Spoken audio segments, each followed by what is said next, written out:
72. That's the exact age when most men permanently abandon their fitness journey. Not 60, not 65, 72. And after a decade of working with men in this age bracket, I can tell you the decision to quit gets made 18 months earlier, right around 70 and a half. The reasons? They've got nothing to do with bad knees or a weak back. 3 specific triggers happen between 68 and 70 that convince men they're finished. If you're anywhere in that window right now, hit that subscribe button, because the guys who push past this point aren't just rare.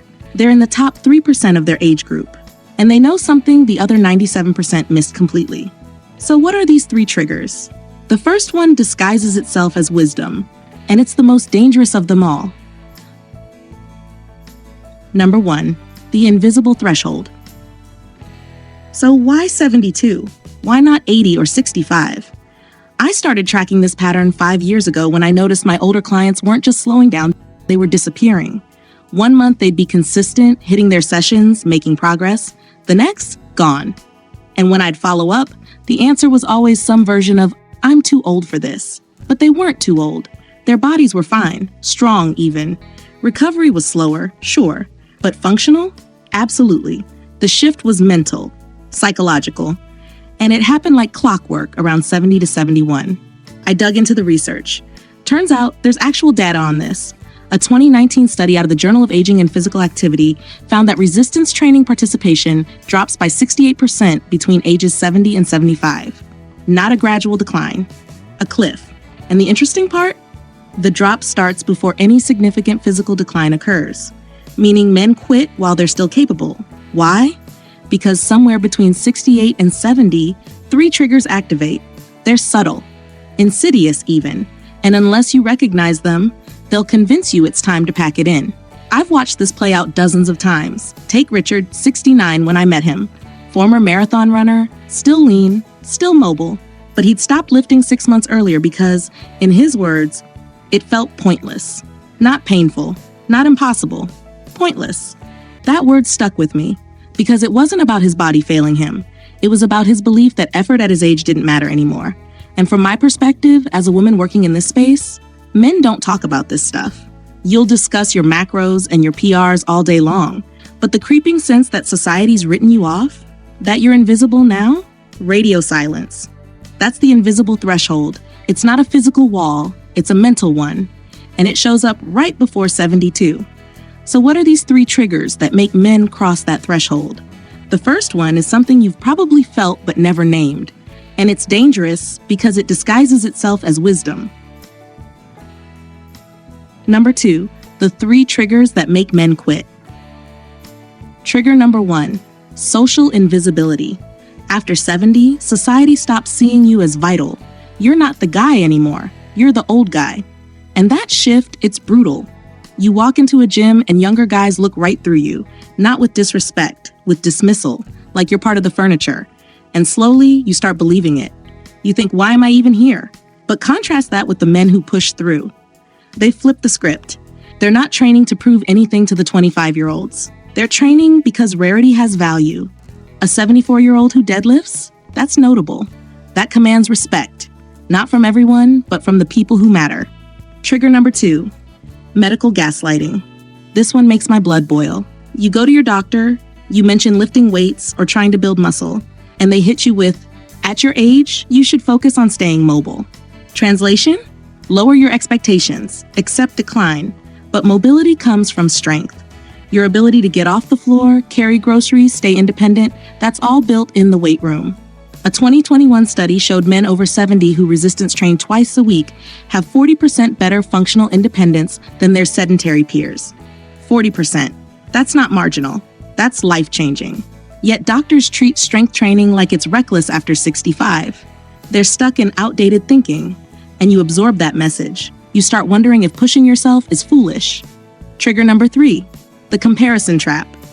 You look at photos from when you were 40, leaner, fuller shoulders, tighter waist, and you think, I'll never get that back. You're right, you won't. But who cares? The physique you can build at 70 isn't about looking like you did at 40. It's about looking capable, strong posture, muscle definition that says you're still in the fight, presence. Men who quit are chasing ghosts.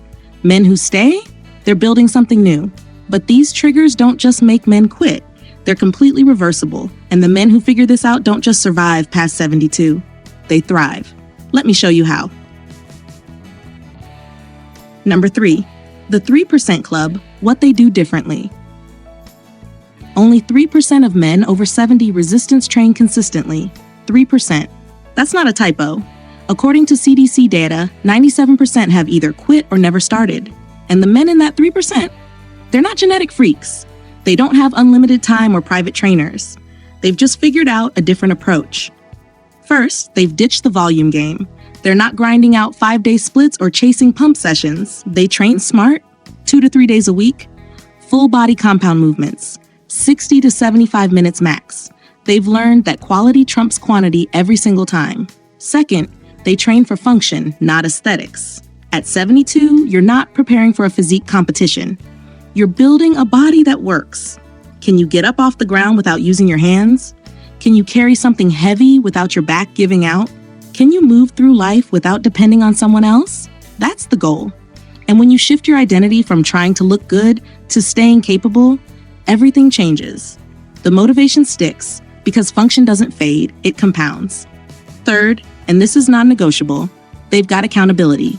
Training partners, gym buddies, someone who expects them to show up. Isolation kills consistency. Connection fuels it. I'll give you an example. Frank, 76 years old, deadlifts 315 pounds. Sounds impressive, right? 5 years ago, he was 71 and ready to quit. His wife had passed. He'd stopped going to the gym, started skipping meals, classic downward spiral. Then his neighbor, another guy in his 70s, knocked on his door and said, "I need a lifting partner. You in?" That's it. That's what saved him. Not motivation, not discipline, community. Now Frank's the guy other men look up to. He's rare, and rarity creates value. But you can't just show up and wing it. Your body at 70 isn't the same as it was at 50, and anyone who tells you otherwise is lying. So what does smart training actually look like after 70? Because this is where most men, even the committed ones, screw it up. Number 4, the physical reality, training smart after 70. All right, time for some truth. Most fitness channels won't give you because it's not sexy. Recovery isn't optional anymore. It's everything. At 40, you could train hard 4 or 5 days a week and bounce back. At 70, that's a recipe for injury and burnout. Your central nervous system needs 48 to 72 hours between sessions now. Not because you're weak, because biology changed the rules. And honestly, that's a gift in disguise. Fewer sessions mean you stop wasting time on junk volume. You focus on what matters. 4 movements. That's it. Hip hinge, squat, push, pull, deadlifts, goblet squats, dumbbell press, rows. Variations are fine, but the pattern stays the same. These movements keep you functional. They protect your joints. They build the kind of strength that transfers to real life. Forget bicep curls and calf raises. Nobody cares if you've got peak biceps at 73. They care if you can pick up your grandkid, if you can load luggage into an overhead bin, if you can live without assistance. Injury prevention trumps muscle building, always. A torn rotator cuff at 72 can sideline you for a year or permanently. So you train with control. You leave 2 reps in the tank, you warm up properly, you don't ego lift. Consistency beats intensity every single time.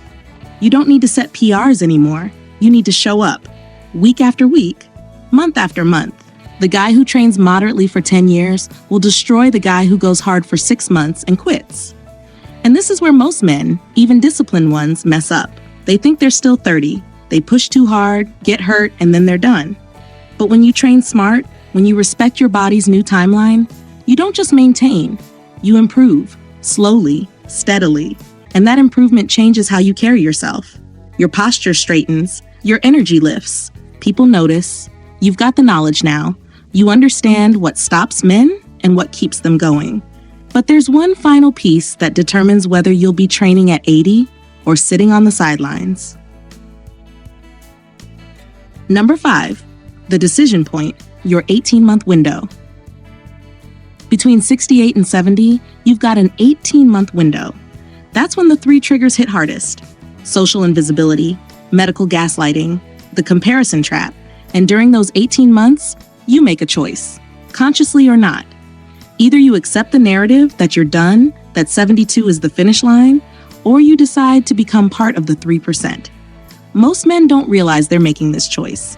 It happens gradually. You skip a week, then 2, then a month, and before you know it, you've crossed the threshold. You're out. But if you're watching this right now, you're not most men. You're still asking questions, still looking for answers. That means you're still in the fight. So what do you do with this information? First, recognize where you are. If you're 68, 69, 70, you're in the window. The triggers are active. Be aware of them. Name them when they show up. That's social invisibility talking. That's not truth. Second, shift your identity. Stop training to reclaim who you were at 40. Start training to build who you can be at 75. Capable, strong, independent, rare. Third, find your Frank. Find someone who'll hold you accountable, a training partner, a gym buddy, someone who'll notice if you disappear. And fourth, this is critical, give yourself permission to train differently. 2 days a week is enough. Moderate intensity is smart. Recovery is progress. You're not being soft. You're being strategic. I'll be honest with you. There are days I watch men in their 70s train, and it humbles me. Not because they're lifting heavy, because they're still showing up. They've outlasted everyone who said they were too old. They've ignored the doctors who told them to take it easy. They've refused to become invisible. Scarcity creates value. And a 75-year-old who's still training? That's rare. That's powerful. 72 doesn't have to be your finish line. It can be your second wind. The question is, which side of that line will you be on? 72 doesn't have to be your finish line. It can be your second wind. The men who make it past that point don't have better genetics or more time. They don't have magic recovery or special supplements. They have a decision point, and they chose to stay in the game. You've got 18 months to make that same choice. Don't waste them. If you're between 68 and 75 right now, drop your age in the comments. I want to know who's watching this and still fighting, who's refusing to become part of the 97%. And if this resonated with you, if something clicked, hit that subscribe button. Because I make videos for men who aren't done yet, men who understand that rarity has value, that showing up matters, that strength at 70 is worth more than strength at 30 ever was. Remember, the decision to quit gets made 18 months before you actually stop. But the decision to keep going, that's made right now. Don't let 72 be the age you disappear.